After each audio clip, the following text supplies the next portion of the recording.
Hello everyone. तो आज के वीडियो में ना मैं आपको एक मेरा ही कमाल का गेम दिखाने वाला हूँ जो ब्लिट्स गेम मैंने खेला है 3 मिनट टाइम कंट्रोल वाला। और आपने अगर थंबनेल में देखा होगा तो मैंने बहुत ही अमेजिंग वे में बहुत ही ब्यूटीफुल चेकमेट किया है और ये चेकमेट करके ना मुझे मजा ही आ गया। ठीक है, और मेरा ओपोनेंट 2000 प्लस के रेटेड है, तो ऐसा मत समझो कि कोई छोटे प्लेयर को चेकमेट की। बट चलो अब देखते हैं कि मैंने 21 मूव्स में इस गेम को कैसे विन किया।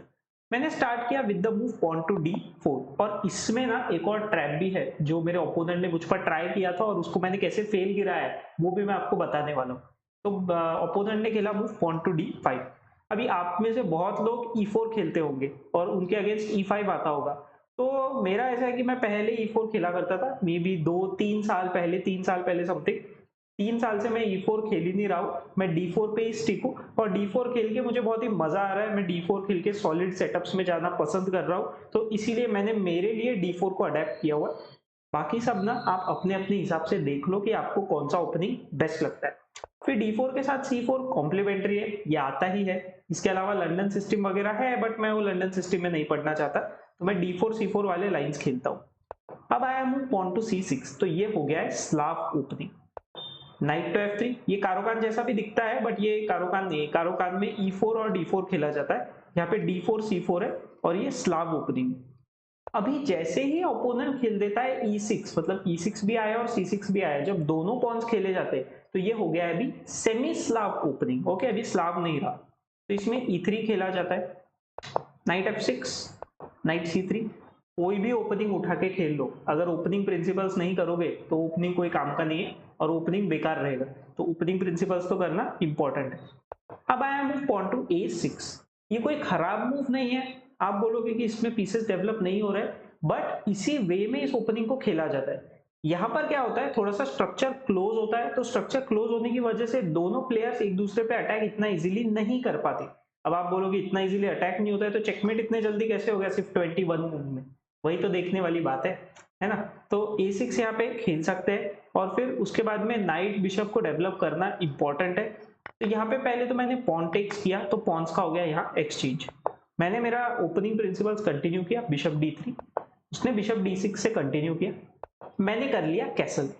अब उसने अर्ली अटैक किया नाइट G4, ये मुझे बिल्कुल पसंद नहीं, अर्ली अटैक्स मूव मत करो। तो मुझे ये नाइट यहाँ नहीं चाहिए था, तो मैंने उसको किक अवे करने के लिए खेला H3। बट यहाँ मेरे ओपोनेंट ने मेरे ऊपर ही ट्रैप खेल दिया पॉन टू H5।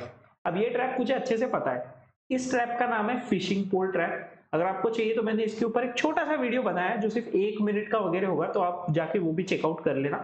तो फिशिंग पोल ट्रैप में इसमें क्या होता है ना कि नाइट को सेक्रीफाइस दिया जाता है और उसके बदले में उसको चेकमेट करने मिल जाएगा। तो अब वैसे मैंने गेम में तो नहीं खेला, लेकिन अगर मैं आपको बता दूं, अगर मैं इस पॉन को मारता हूँ, सॉरी इस पॉन से अगर मैं मारता हूँ इस नाइट को, तो ब्लैक इसको मार देगा। अभी मैं नाइट से खेलूं तो खेलूं क्या? अगर मैं ऐसे पीछे चला जाता हूँ कि चलो मैं मेरा नाइट बचाता हूँ, तो सीधा आएगा bishop takes knight check, king को H1 पर जाना पड़ेगा और आ जाएगा क्वीन H4। तो फिशिंग पोल ट्रैप का पूरा पॉइंट ही वो है कि क्वीन और रुक ऐसे लाइन अप करे। बिशप तो यहाँ कॉम्प्लीमेंट्री आ गया। अब यहाँ पे चेकमेट अनअवॉइडेबल है, जैसे मैं यहाँ कुछ भी खेलूं, जैसे मैंने रुक वुक का कुछ भी मूव कर दिया, तो सीधा बिशप पीछे जाएगा with the check, discovered check. King गया G1 पर और क्वीन H1 पर हो रहा है चेकमेट। ये चेकमेट का बहुत डेंजरस थ्रेट है और ये सब मुझे पता है कि चेकमेट आता है, मुझे इतना कैलकुलेट करने की जरूरत भी नहीं पड़ी क्योंकि मैंने उसको वैसे ही नहीं मारा। और अगर मैं नाइट को इधर भी खेलता हूँ E5 पर कि चलो मैं इस बिशप का डायगोनल ब्लॉक करता हूँ, तो डायरेक्ट क्वीन H4 आएगा, क्वीन H1 का चेकमेट थ्रेट है। अब इसको बचाओगे कैसे? रुक बुक अगर आपने मूव किया तो क्वीन H1 तो चेकमेट आ ही रहा है। तो कुछ लोग यहाँ पर खेलते हैं पॉन F3 कि अगर यहाँ से चेक आया तो यहाँ से भाग सके, बट यहाँ ब्लैक के पास मूव है पॉन टू G3। अब वापस से फंस गए, कुछ नहीं कर सकते, क्वीन H1 अनअवॉइडेबल है, यहाँ पर क्वीन H1 आएगा और चेकमेट होगा। जैसे रुक अगर मूव किया तो सीधा क्वीन टू H1 और यहाँ हो जाएगा चेकमेट। तो मतलब इन शॉर्ट यहाँ पे आप कुछ भी खेलो, ठीक है, यहाँ पे इसको मारने के बाद चेकमेट आएगा ही आएगा, आएगा ही, नहीं तो आपको बहुत ही हेवी सेक्रीफाइस देने पड़ेंगे, बट फिर उससे आपका गेम वैसे ही लॉस हो जाएगा। ठीक है, तो H5 के बाद मैंने सोचा कि यार मैंने तो कर लिया है कैसल, ये नाइट तो मुझे मारना नहीं है और मेरे ओपोनेंट ने ओपनिंग प्रिंसिपल्स नहीं किए, उसके नाइट बिशप अभी भी वहीं पर है। तो मैंने बोला चलो अभी सेंटर को ओपन कर देते हैं क्योंकि किंग बीच में फंसा हुआ है ना। उसने खेला पॉन टेक्स, मैंने खेला नाइट टेक्स, इस बिशप पर है प्रेशर, तो उसने बिशप से चेक दिया। बहुत ही गंदा मूव, एकदम गंदा मूव। मतलब क्यों क्यों अपना बिशप फ्री में दे रहा है वो? इसको तो मार ही सकते हैं ना फ्री में, इसको नहीं मारा तो क्या हुआ कि उसने नाइट से मारा, मैंने किंग से मार दिया। अब मेरे पास ऑलरेडी एक पीस एक्स्ट्रा है, तो अब देखो चेकमेट कैसे आता है।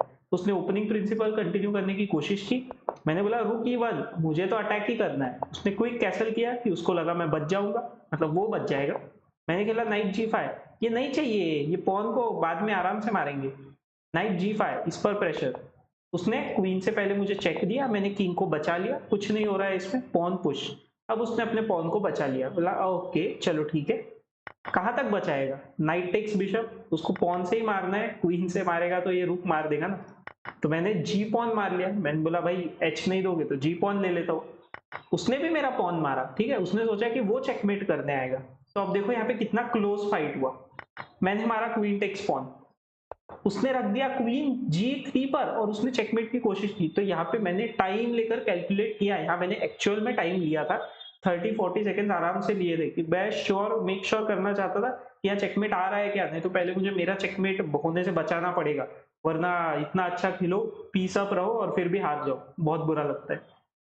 तो मैंने खेला क्वीन H7 चेक, मैंने देख लिया था क्वीन H7 के बाद एक ही मूव है, वो है किंग टू F8, और बिशप H6 खेलकर ये हो गया है बहुत ही अमेजिंग चेकमेट टू बिशप्स के हेल्प से। होप आप लोगों को वीडियो अच्छा लगा होगा, तो प्लीज वीडियो को आप लाइक कर दो, चैनल को भी आप सब्सक्राइब करो। ऐसे ही अमेजिंग और इंटरेस्टिंग गेम्स हमको हमेशा देखते मिलते रहेंगे। चलो अभी मिलते हैं नेक्स्ट वीडियो में।